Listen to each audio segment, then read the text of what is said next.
Para makatipid ka guys, may tip ako. Pag maggawa ka ng kulungan, kailangan may pintuan talaga yan guys. Bibili ka ng ano dito guys, bisagra, kabitan ng pintuan. Magkano yun? 40, dalawang piraso, 80. Bili ka pa dito ng kabitan ng ano, ng padlock, 30, 110 plus padlock 40, 50. Para makatipid ka guys, ganitong gagawin mo guys. Wala na yung 150 guys. Yun, ganyan guys. Lagyan mo lang ng ganito guys. Lagyan mo ng ganito. Lagyan mo rin ng ganito. Ganito.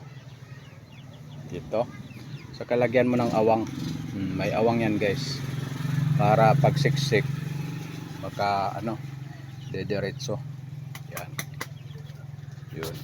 Ito yung pintuan niya guys. Ito yun.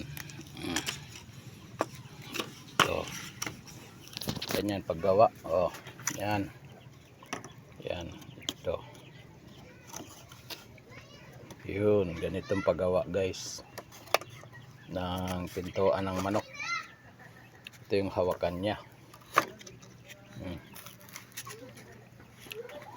Kailangan unahin mo muna doon sa loob yan. Siksik mo muna sa taas. Siksik mo sa taas yan, bago dito sa baba. Nawala na yung 150 guys. Parang walang pintuan guys. Dalawang piraso yan guys, 300. Yung 300 guys, bibili ka ng 3 kilong bigas, makabili ka pa ng ulam guys, makatinula ka pa. Kahit piso wala kang ano mabili na padlock o pintuan.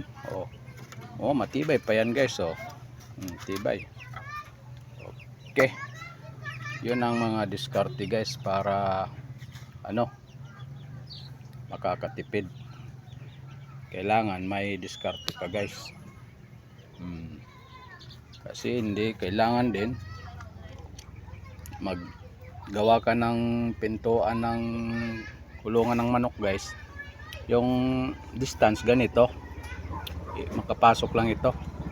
Kasi pag malaki, makapasok ang daga guys. Yun ang pinakaunang kalaban, yung daga.